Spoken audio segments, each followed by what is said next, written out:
So it really looks like the score system is starting to kind of even out, and I think it's starting to predict more of the nations that we would all assume are among the most powerful. Again, my personal number one as of this moment in time in EU4, so far in the campaign, I guess, is got to be Poland. I would actually consider them ahead of France. Poland just ate up the Huns, and I don't really think they can stop here. They've got some awesome alliances up. I don't see anyone really stopping them anytime soon.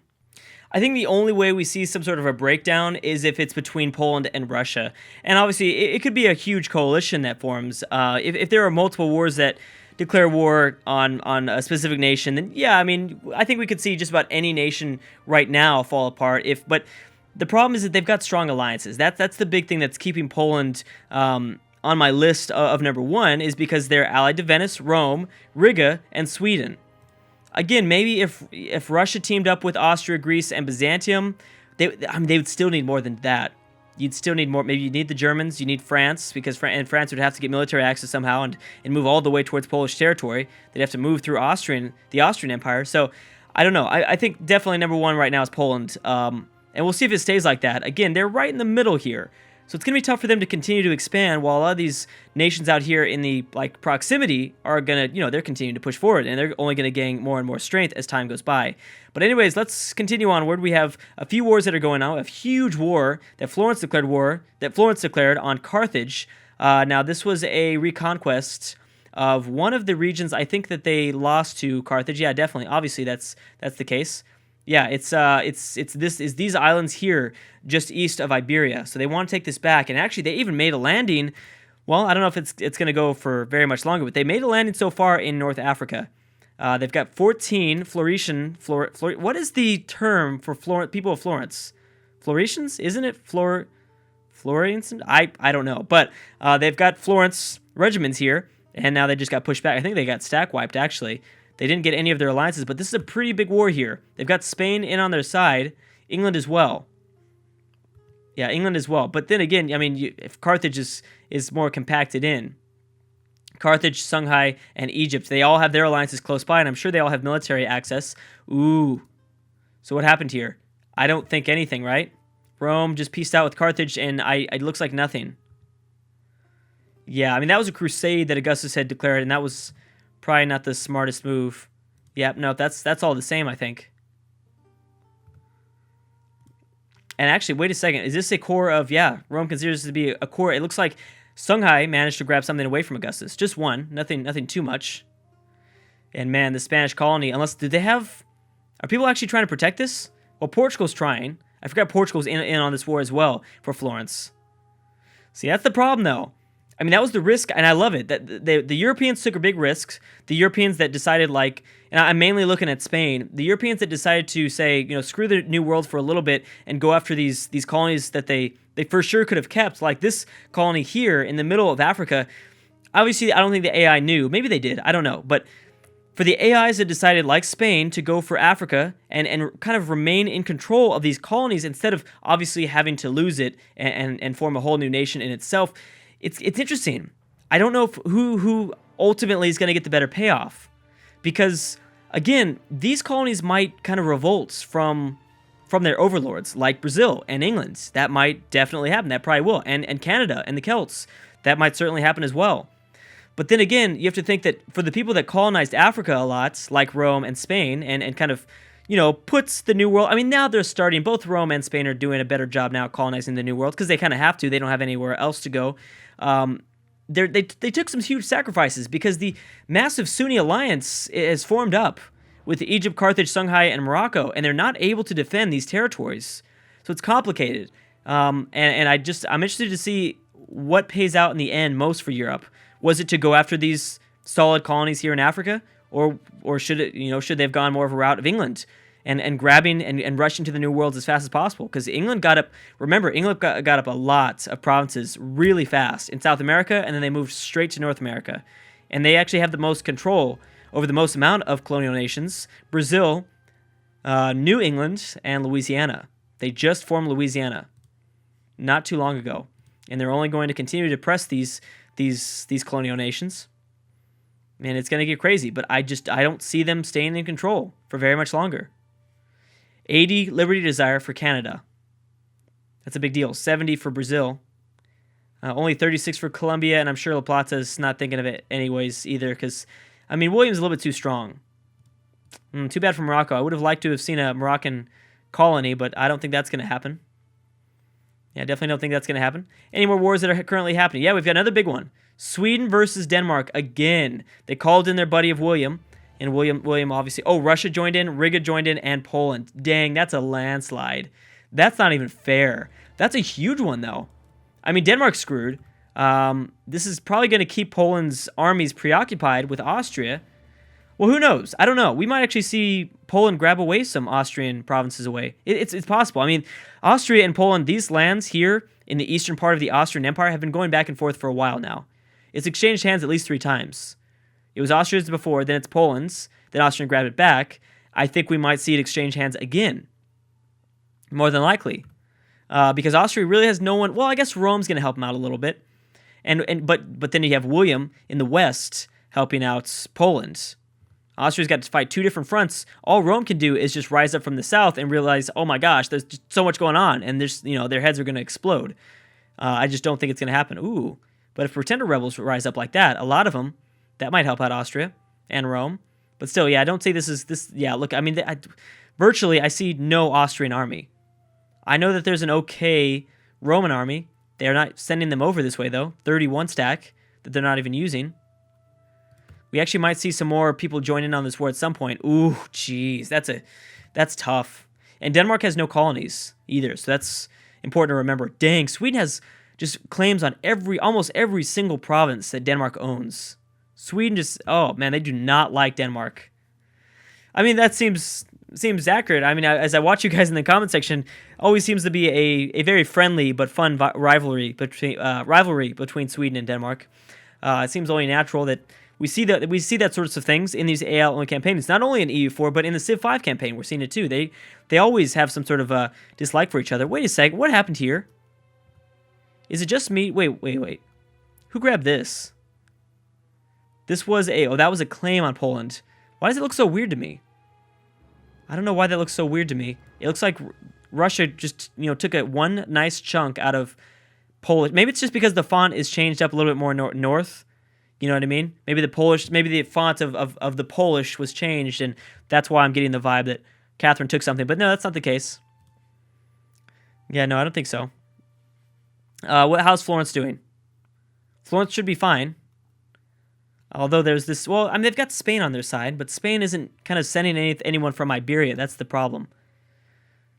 Big, huge wars. 21 war score already with Sweden, on Sweden's side. Yeah, I mean, they're going to go after Danish Finland first. Did Germany join in? No.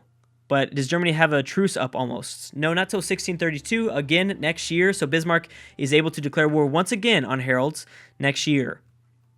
We're coming close to that midway point in this game. Very, very close. It would be, yeah, I mean, I think we're already about at that midway point, and this is our campaign so far. It looks, I think it's kind of juicing up to be an exciting one.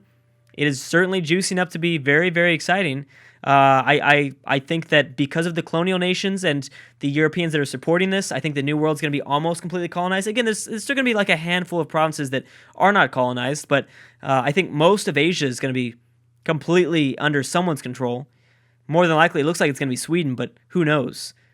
Oh, man, what's going on here? Hey, what's going on here? Oh, okay, never mind. I thought I saw like a discoloration, but no. Russia's really helping out with some of these sieges, and I'm wondering if Russia's giving... Looks like Russia might be transferring control to Sweden. That's very nice of them. No one's grabbed this Danish province, and I don't think anyone's going to be going for Gotland. Nobody wants Gotland. Gotland's always rebelled. It's always rebelled out, I swear. It's always sieged out by rebels. Whenever I'm playing a campaign and I have control of Gotland, it's just tough. I mean, it's not as bad anymore because there's a strait now. Is there a strait? Wait, what? There used to be a strait. Did they remove it? Oh, maybe I'm thinking... Oh, I'm thinking of... these land formations. That's why Gotland's so tough, because there's no strait. There used to be, right? And it was too much. Yeah, that's too big of a water area to have a strait. I didn't like it. Austria's getting pretty messed up by... Whoa, wait a second. Who else joined in? No one else joined in. Who is this? What's that blue right there?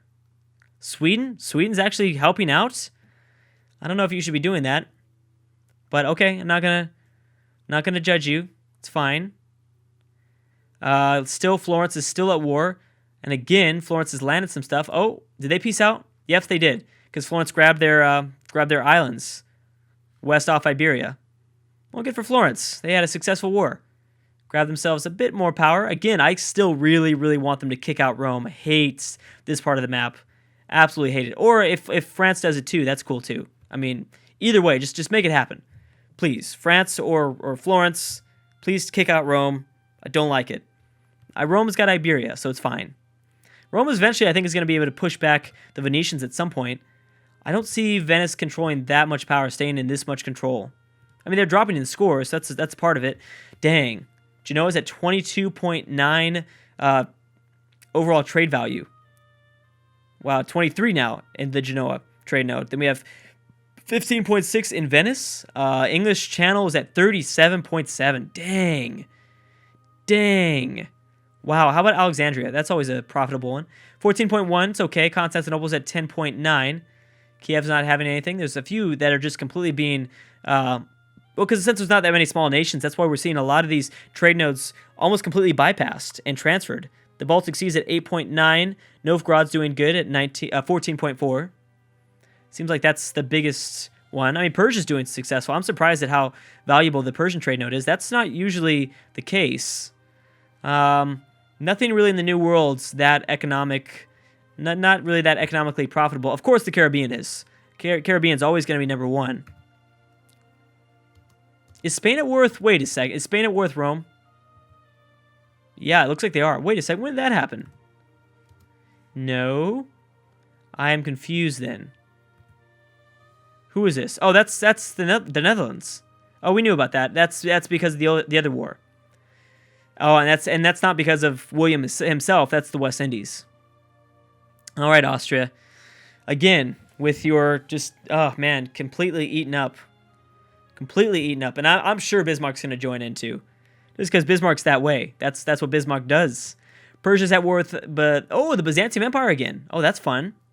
They called in Egypt and the Ottomans, whereas Byzantium called in Venice, Russia, and Florence. They're currently losing. That is Persia. Currently losing that war. Man, that's a good one. That's a pretty good one, especially because Russia... Well, I don't know. Russia's probably done with Denmark. They're probably moving... Yeah, they are. They're moving a lot of their regiments down south again.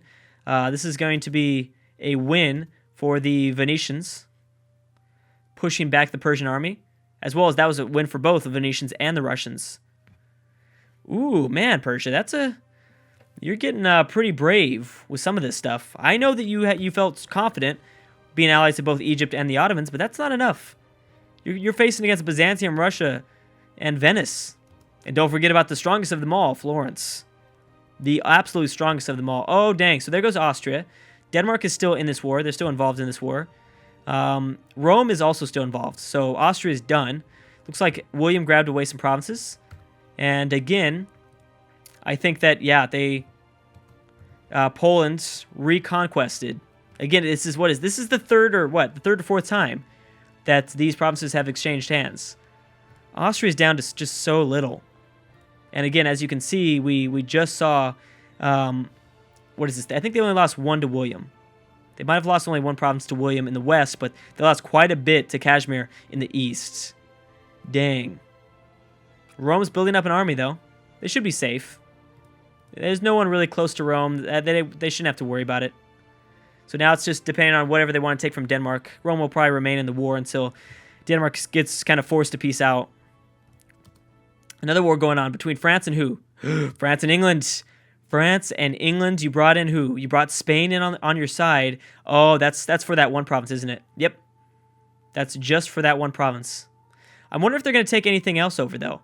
Here's the problem for France is that England kind of remained for the first 150 turns in this campaign very weak. They only controlled a very, very small half of the British Isles. Now they're getting stronger and stronger as they continue to push back the Celts. So it's less likely that Napoleon can make a landing on the British Isles and start to really mess up provinces like London or Wessex or Cornwall or Kent. You know what I mean? Some of these southernmost coastal provinces, it's unlikely now. Very, very unlikely. So what does this mean for England? I mean, they might get messed up, and again, this could cause for some friction in their New World colonies. This New World might get a little bit more complicated, as well as you have Spain, Mexico going after the newly formed England, Louisiana, who has like no liberty desire, which seems appropriate. Again, Celts are surviving. They're somehow holding on here. William did not join in on... Oh, Brazil's back to 94 liberty desire. Do they have any... There are no independents. They are allied to... Wait a second. How can they... I didn't think you could do that. Oh, yeah. Yes, you can. I don't know. I was getting confused there. You're allied to, of course... well, why aren't they allied to England, Louisiana? That's a little bit confusing. I didn't think colonial nations could be allied to other nations. But I guess they can. It's confusing. Well, if you look at the opinion, what is... how do these guys feel towards each other? Oh, well, yeah. Their colonies are very, very much like England. Well, that's too bad. I wanted to see something. It's fine. We'll see something at some point. Again, this is going to be heavily in Napoleon's favor. Denmark is fully sieged out, I think. They still control 3, but they don't control their capital, which is kind of the most important there. Oh, this is bad for Denmark. This is really, really bad for Denmark. So yeah, I think Sweden's going to peace out at some point. How much are they going to take, though?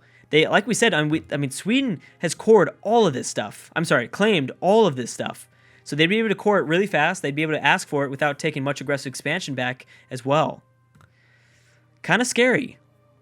Kind of scary for Denmark. And Denmark has no colonies. Absolutely none. They didn't even go for Greenland. They should have, in hindsight. Captain Hindsight said they really, really should have gone for some sort of colony. It's absolutely mandatory that they should have. France, Colombia continue to expand closer towards Spain, Mexico, but I'm sure they like each other since Spain... Wait a second. When did this happen? How did that happen? When did Portugal regain this area? I don't know how that happened. Oh, you're a vassal. Oh, you're a vassal of Spain. Okay. Oh, you're a vassal of Spain. Oh my gosh. When did that happen? That means that these provinces here too are also a vassal of Spain. So Spain's going to get eaten up soon. Dang. Wasn't expecting that. I wonder if Babylon's going to fall to a vassal soon. Babylon's at war with the Zulu. Huh, that's weird. Yeah, that's a strange one. Why? Oh, Zulu declared war on Assyria this time. Well, Zulu, you better have reinforced this time. That's going to be pretty bad if you didn't learn to reinforce. Persia somehow managed to get 28 war score. I don't know how. Over Russia. I don't know how that happened. Do you have forces here? No, you don't. Zulu, you need to have forces. You can't just declare the war without anything to go after the mainland of Syria. Oh my gosh. Dang. And France made a landing. France made a landing in Kent. So where's the rest of the English army at? Oh, this is bad. This is really, really bad for Elizabeth. How did you... Oh, that's right, because Elizabeth doesn't have much of a navy. We saw how good of a navy France has. I wonder if Spain's going to get up here too. Oh, dang. This is crazy. So we had just... Most of... Denmark's going to get probably vassalized as well. Denmark's down to about maybe a handful of provinces, maybe like 6 or 7. Wow, this is fun. I cannot believe France made it to English territory. Anyways, guys, I'm going to have to stop right there. Thank you so much for watching, and I will see you guys next time.